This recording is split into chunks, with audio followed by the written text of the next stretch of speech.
There's a new Pentagon report about China's military, and one thing is clear. We have nothing to worry about. You can just stop watching. Welcome to China Uncensored. I'm Chris Chappell, and Happy New Year. I hope you enjoy this free episode. It's my present to you. It's made possible by the support of viewers like you who subscribe to our new premium website, ChinaUncensored.tv. Now on with the show. China's military is a rapidly growing menace. Not even the chill guy can stay chill when it comes to China. Last month, the Pentagon released its latest China Military Power Report, and it does not paint a pretty picture. The Chinese Communist Party has been making huge strides in building up its arsenal. There's a lot of alarming things in the report, but I want to focus on what is clearly the most important to Xi Jinping, the PLA rocket force. Yes, they're so cartoonishly evil they have their own Team Rocket. Between 2023 and 2024, there's been a big buildup of missiles and missile launchers, from short range all the way up to ICBMs. Sure, China's economy is going down and Chinese people can't find work, but at least they've got a lot more missiles now. The spike in medium-range ballistic missiles is especially concerning. This is a 30% increase in just 1 year. To give you perspective, the Center for a New American Security estimated back in 2017 that China had the capability to strike every U.S. base in Japan, cratering runways, hitting ships in ports, and destroying command centers and aircraft on the ground. And in 2017, China just had 200 to 300 medium-range ballistic missiles. Things are a lot worse right now. This buildup has happened fast. Just 2 years ago, the Pentagon reported that there were only around 500 plus medium-range ballistic missiles, which means they've more than doubled their arsenal in just 2 years. Why is the PLA rocket force rapidly building up its missile arsenal? Do they have something planned?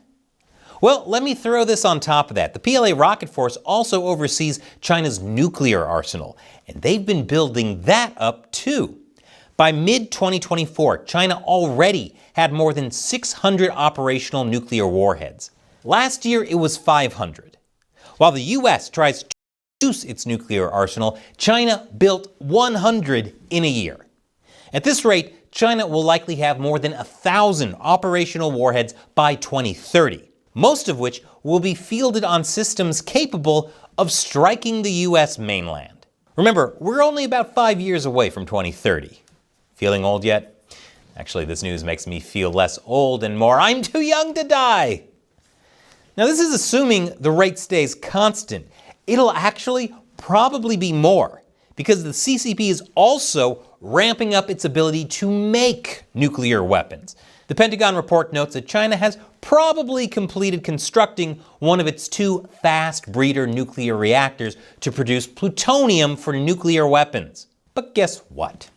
According to Pavel Podvig at the Russian Nuclear Forces Project, that reactor has already been operational since 2023. However, there's something very strange about this Pentagon report. Clearly, China has been able to rapidly increase the size and sophistication of its missile and nuclear arsenal in a very short time. But the Pentagon basically says, nah, don't worry about it. Because this report has a new section called Special Topics. First one is corruption. I should be celebrating that the U.S. is talking more about CCP corruption, but this isn't it. The report makes it clear China's military is plagued by corruption, including the rocket force. Looks like Team Rocket is blasting off again.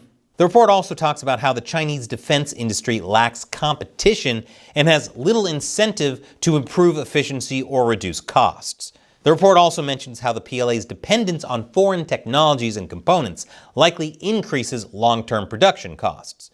But China is not alone in that regard. As far as I'm aware, the U.S. still heavily relies on China for military component materials, even materials for ammo. The impression you get from reading the Pentagon report is that China's military is so plagued by inefficiency and corruption that it can't and won't do something like a military invasion of Taiwan. But if that were really the case, then how do you explain how quickly China's military developed and expanded? Captain James Fennell, the former Director of Intelligence and Information Operations for the U.S. Pacific Fleet and friend of China Uncensored, warns that this way of seeing Chinese corruption feeds into what he calls a threat deflation mentality. Basically thinking that China isn't that big of a threat. Like that new mole you got on the back of your neck. I'm sure it's fine to just ignore it. According to Fennell, the U.S. has been plagued with threat deflation for decades. It's because of threat deflation that the U.S. hasn't taken the necessary steps to counter China. Instead, it's allowed China's military to grow at an alarming rate, as seen in these infographics of Chinese capabilities between 2000 and 2022 that Captain Fennell made. The U.S. is playing a major game of catch-up when it comes to China, and it's still not doing as much as it should. As Captain Fennell points out, China's leaders, like Xi Jinping, use corruption as a tool to purge enemies and bend the military to their will. Corruption in China under the CCP is a feature, not a bug. In fact, corruption can feed into Chinese aggression, making China even more dangerous and determined, not less. The issue is not how corruption impacts military effectiveness, but whether it will have a critical impact on war and Xi's decision-making. The last thing we need is for people to conclude that corruption can somehow magically stop the CCP in its tracks. U.S. Naval War College professor Andrew Erickson likewise warns against getting complacent, pointing out that some of Xi's reforms have enabled China to be a much more lethal force. According to him, nothing revealed in the report suggests problems sufficient to frustrate Xi's pursuit of his top priority target: military modernization to help assert control over Taiwan first and foremost.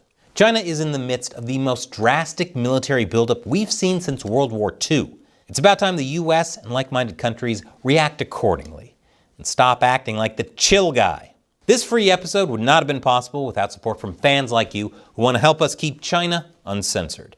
Head over to ChinaUncensored.tv to join our exclusive community with episodes you won't see here on YouTube. Once again, I'm Chris Chappell. See you next time.